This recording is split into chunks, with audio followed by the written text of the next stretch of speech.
Are indie games like Braid the pioneers of the innovation and progression of the gaming industry? Pretty much. Let me explain.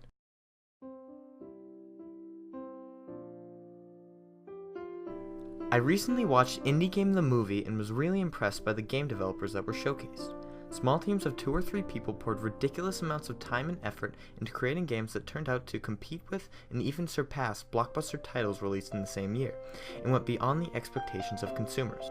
Immediately after watching, I knew I had to get my hands on one of the demonstrated titles. They all look so inventive and very much worth their small price. Incidentally, Braid was available on a Steam Spotlight sale, so I took advantage of the seemingly divine intervention and had it running minutes later. So what is Braid, you ask?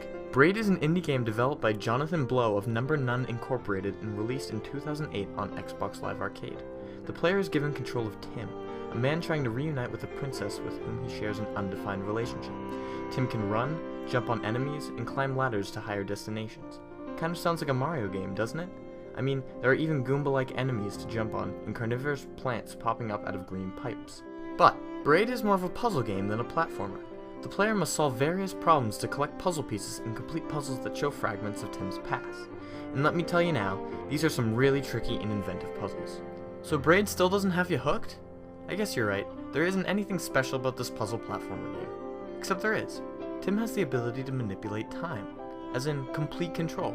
He can move it back all the way to the moment where he first walked into the new area and forward up until movement ceased. Oddly enough, Tim doesn't ever die. He can just reverse time to a point before he took a hit and carry on with his journey. The coolest thing about this game is that there isn't even a title screen. Prompts appear that show you how to move, and you move in the only direction you can. The time aspect is never explained in text or cutscenes since there aren't any. You only learn that you have this ability after taking your first hit. You fall until you are just above the edge of the screen, the game pauses, and it directs you to hold a single button. Upon pressing this button, you see Tim rise up and return to his previous condition, all the while hearing music and sound effects playing in reverse. This is such a perfect way to convey such a unique aspect of gameplay, and it's not something that you would see in a blockbuster title. Games made by big companies have an obligation to provide directions that adequately teach the player the game. This is usually done through drawn-out, text-filled tutorial sections that are dull and, in essence, feel like tutorials. Being an indie developer, they have the freedom to create this system however they wish, and they usually know what's best. Larger companies that have more people working on specific sections fail to take the time to put the gamer first, which is odd once you think about it. This was reiterated best by Edmund McMillan in Indie Game the Movie.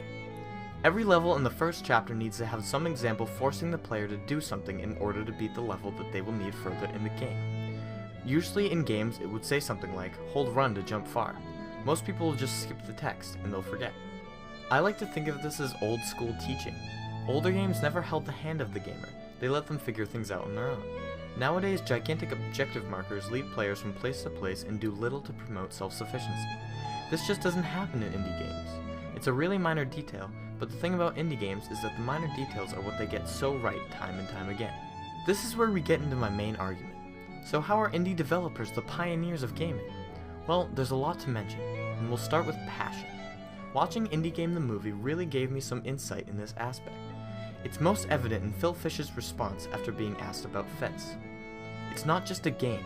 I'm so closely attached to it. My identity is Fez. I'm Guy making Fez. If that doesn't work, I would kill myself. This kind of devotion isn't just something I've never seen in the gaming industry. This surpasses anything that I've witnessed in multiple aspects of creative media. These people are so passionate that it emanates in their appearance, language, behavior, everything really.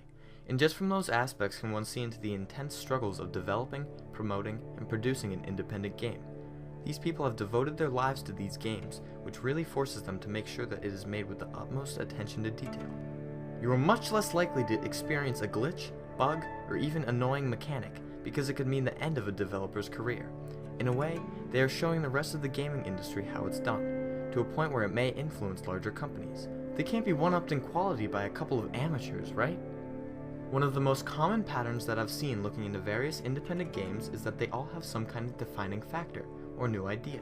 Whether it's the time aspect of Braid, the odd control scheme of Brothers, the 2D world manipulation of Fez, or the harrowing art style of Limbo, they all bring something new to the table. It's their way of catching the attention of potential buyers, because it's what makes their game different from anything anyone's ever played. Stuff like this is too bold, too risky to be tried by AAA companies who stay in their comfort zone, reskinning worn-out ideas that they know have brought success time and time again. I'm not here to bash your favorite big-name game developers, but wouldn't it be so cool if they took an audacious, abstract approach to a game rather than pumping out carbon copies each year, kind of like what DICE did with Mirror's Edge? I think that indie games are actually getting us to this point by testing out the waters, going where no one has dared to go before. They broke the mold, and now everyone else can join in. Indie games may end up being the reason for the most innovative additions to games of established developers in the near future, although there is a trade-off at hand. If indie games are successfully giving confidence to bigger companies, will they get drowned out in the process? And if they don't, will larger developers fail to make any effective improvements? I hope there's a happy medium in there, but maybe I'm just overthinking